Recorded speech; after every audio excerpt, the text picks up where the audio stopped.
Dear students, Assalamu alaikum. Today is 25th July 2020, Saturday, and I am your English teacher going to deliver a visual lecture for the solved exercises of future indefinite tense, as well as we will revise MCQs from summer vacation homework. My lecture is for 9P1 N1 boys and girls. Dear students, hope you are fine. If you have any problem in queries about the previous lecture, you may ask. As you know students, we have started our summer vacation homework from the textbook as well as grammar and composition and revised past perfect continuous tense and discussed its exercises. Today we will do revision of future indefinite tense and its solved exercises from grammar and composition. Before starting future indefinite tense, we will overview the previous lecture, which is about tense. What is meant by tense and how many tenses are there?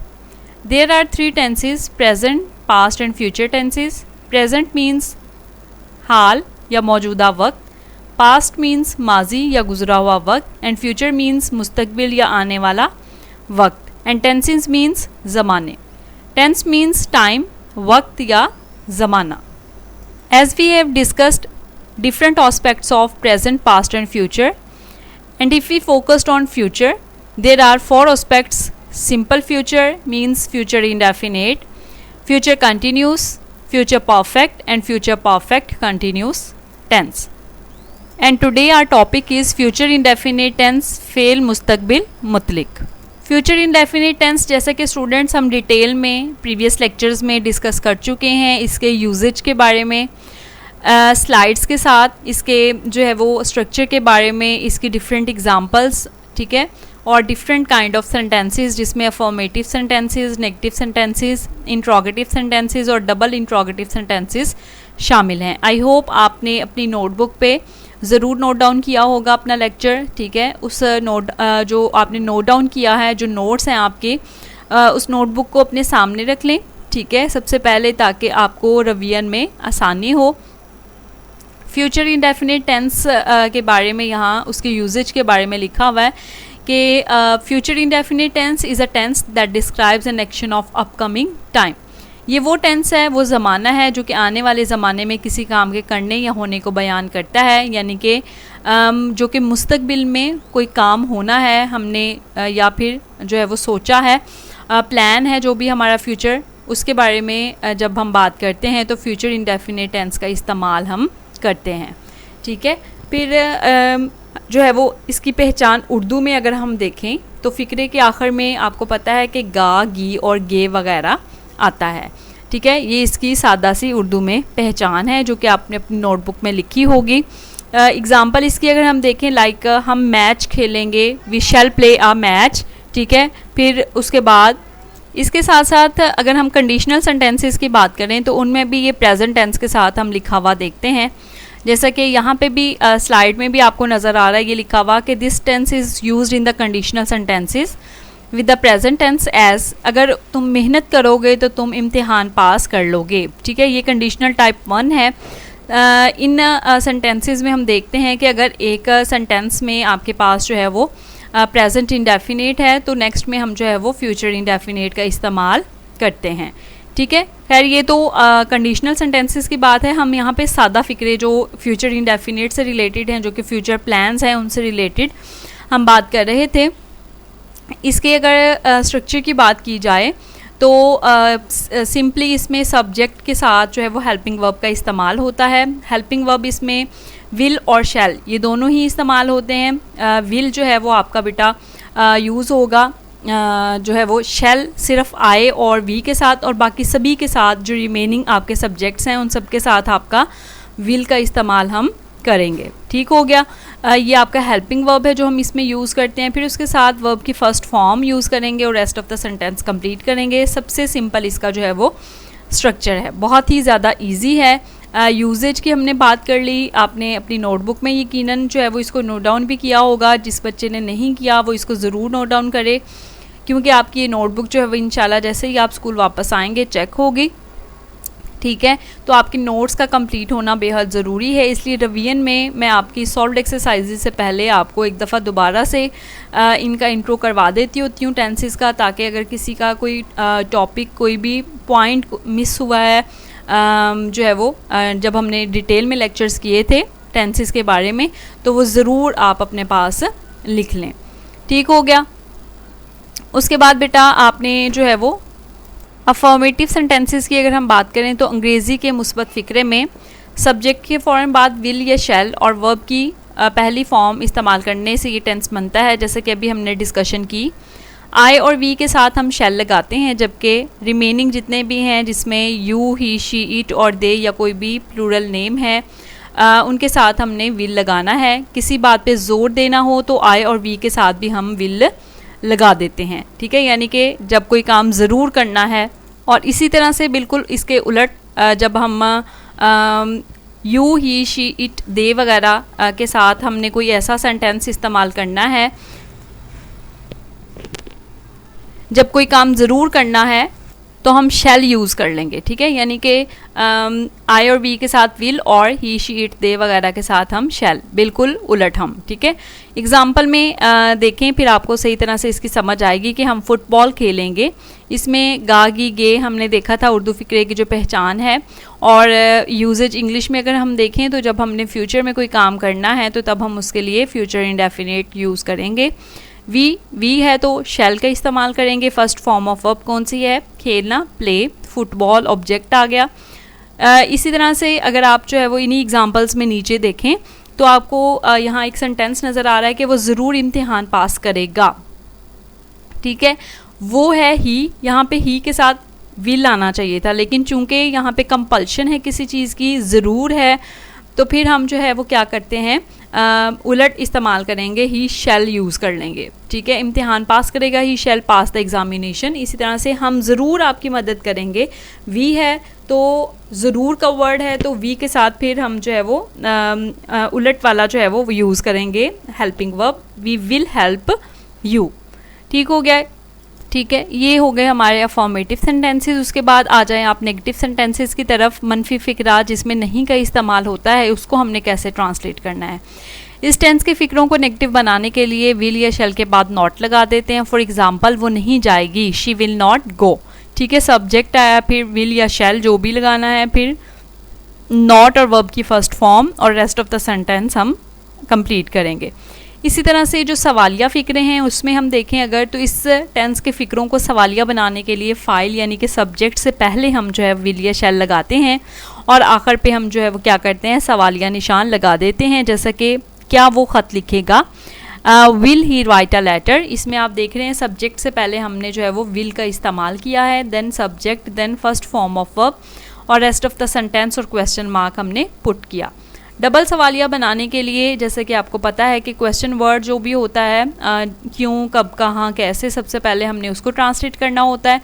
Then उसके बाद जैसे सादा सवालिया फ़िक्रे को translate करते हैं कि आपका हेल्पिंग वर्ब, फिर आपका सब्जेक्ट, फिर आपका जो है वो वर्ब की फ़र्स्ट फॉर्म और रेस्ट ऑफ द सेंटेंस जिसमें ऑब्जेक्ट वगैरह या प्रेडिकेट जो भी है, और एंड पे हमने सवालिया निशान यानी क्वेश्चन मार्क पुट कर देना है। ठीक है, ये जो है वो आपका बहुत सिंपल आपका टेंस है। आई होप आपने इसको प्रॉपरली रिवाइज कर लिया है। इसके यूजेज के बारे में हमने बात की है, उर्दू पहचान के बारे में हमने बात की है, इसके डिफरेंट काइंड्स ऑफ स्ट्रक्चर जो हैं, सेंटेंसेस जो हैं उनके बारे में हमने बात की विद एग्जांपल्स। आपने अपनी नोटबुक पे लिखना कुछ भी नहीं है, सिर्फ देखना है कि आपने ये सारे पॉइंट्स लिखे हुए हैं, अगर इनमें से कोई पॉइंट मिसिंग है, ठीक है, तो आपने वो लिख लेना है, अदरवाइज़ ये सारा काम आपने अपनी नोटबुक पे पहले से किया हुआ है। उसके बाद बेटा आप जो है वो अपनी एक्सरसाइजेस खोलें अपनी ग्रामर एंड कंपोजिशन पे। ग्रामर एंड कंपोजिशन पे भी रिटन फॉर्म में ये मौजूद हैं, लिखने की ज़रूरत बिल्कुल भी नहीं है, सिर्फ बुक खोल के अपने सामने रख लेनी है आपने। सबसे पहले अफर्मेटिव सेंटेंसेस की एक्सरसाइज को देखें। वो मुझे मिलने आएगा, ठीक है, वो मुझे मिलने आएगा, वो ही, ठीक है, मिलने आएगा, ही के साथ आपको पता है कि विल आता है, और कम टू सी मी या कम टू मीट मी भी आप लिख सकते हैं।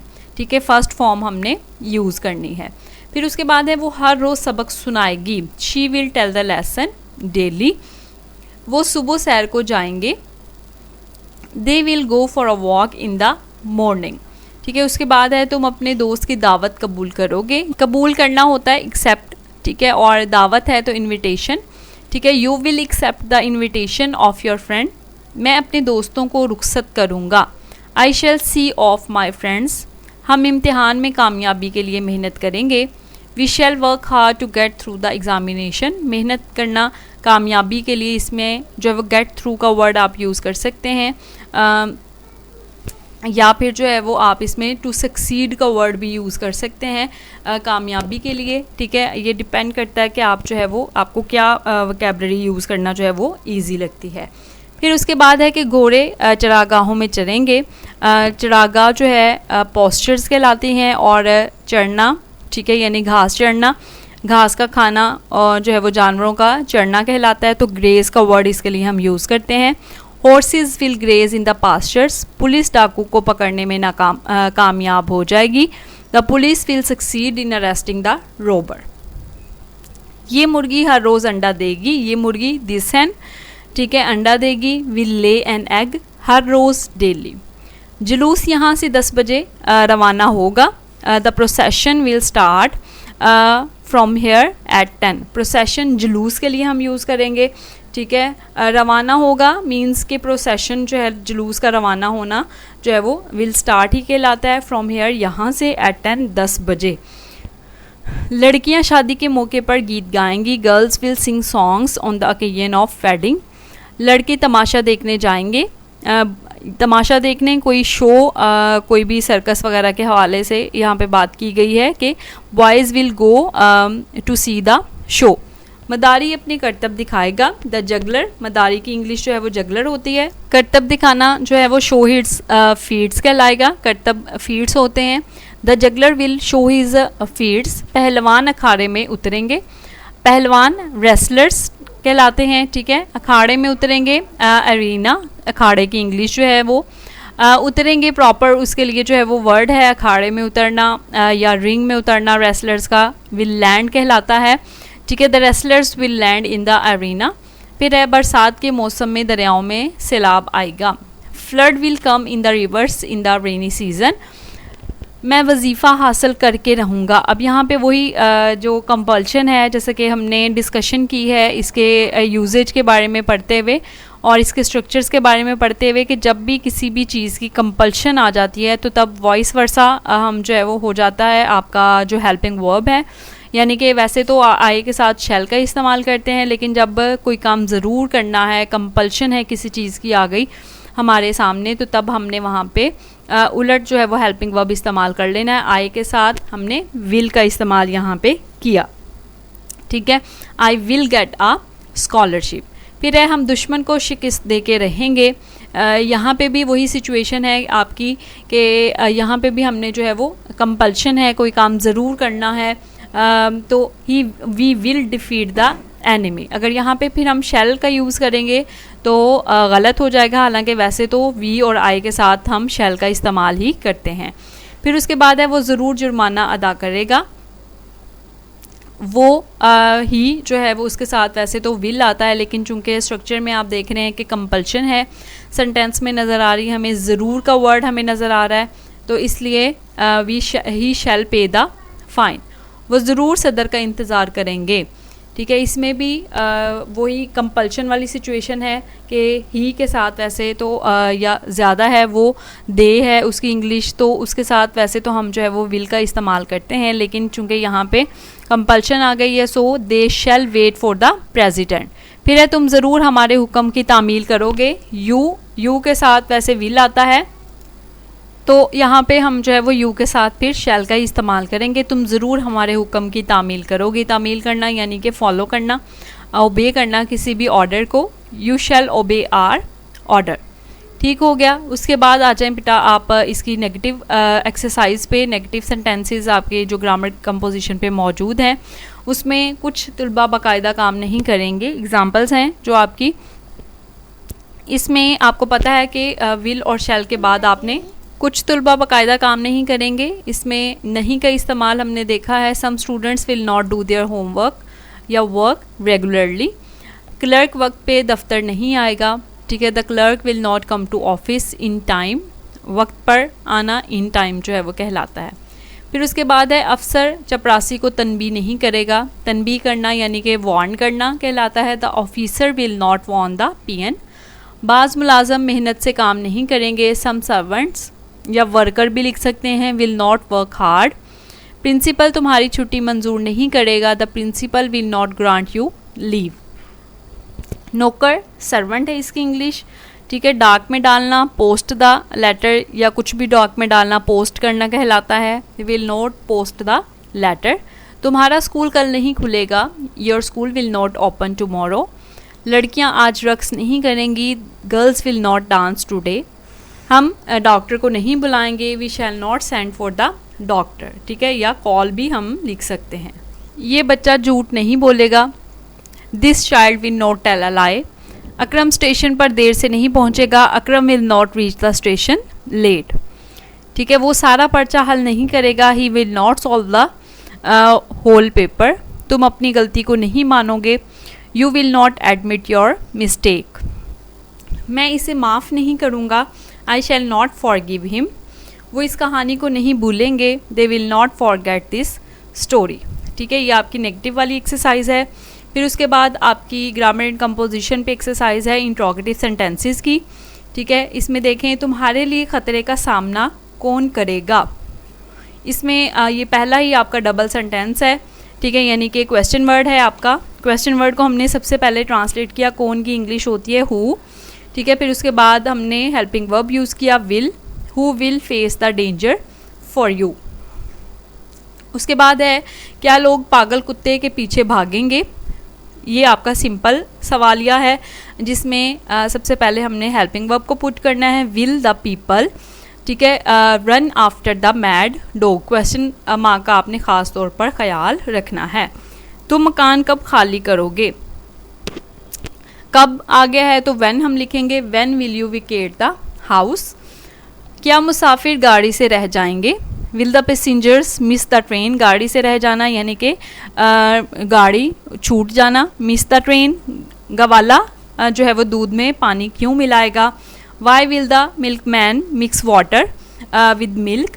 क्या आप मेहमानों को फल पेश करेंगे, will you offer fruit to the guests. फिर है क्या दुकानदार कम तोल देगा। कम तोल देना यानी कि मैयर कम करना किसी चीज़ को, ठीक है। Will the shopkeeper give short weight या शॉर्ट मैयर भी हम लिख सकते हैं। तुम खोटा सिक्का कैसे चलाओगे, ठीक है। खोटा सिक्का बेस कॉइन कहलाता है। कैसे, हाउ, ठीक है। आपका सबसे पहले क्वेश्चन वर्ड ट्रांसलेट होगा, फिर उसके बाद आप हेल्पिंग वर्ब जो है वो पुट करेंगे, विल यू है चूँकि इसलिए। फिर है पास आ बेस कॉइन, चलाना पास करना, ठीक है। How will you pass a base coin. फिर उसके बाद है तुम्हारी मुखालफत करना जो है वो कहलाता है अपोज, ठीक है। इसमें भी हम जो है वो सबसे पहले कौन जो वर्ड है आपका क्वेश्चन वर्ड उसको ट्रांसलेट करेंगे हु, फिर हेल्पिंग वर्ब पुट करेंगे हु विल अपोज यू।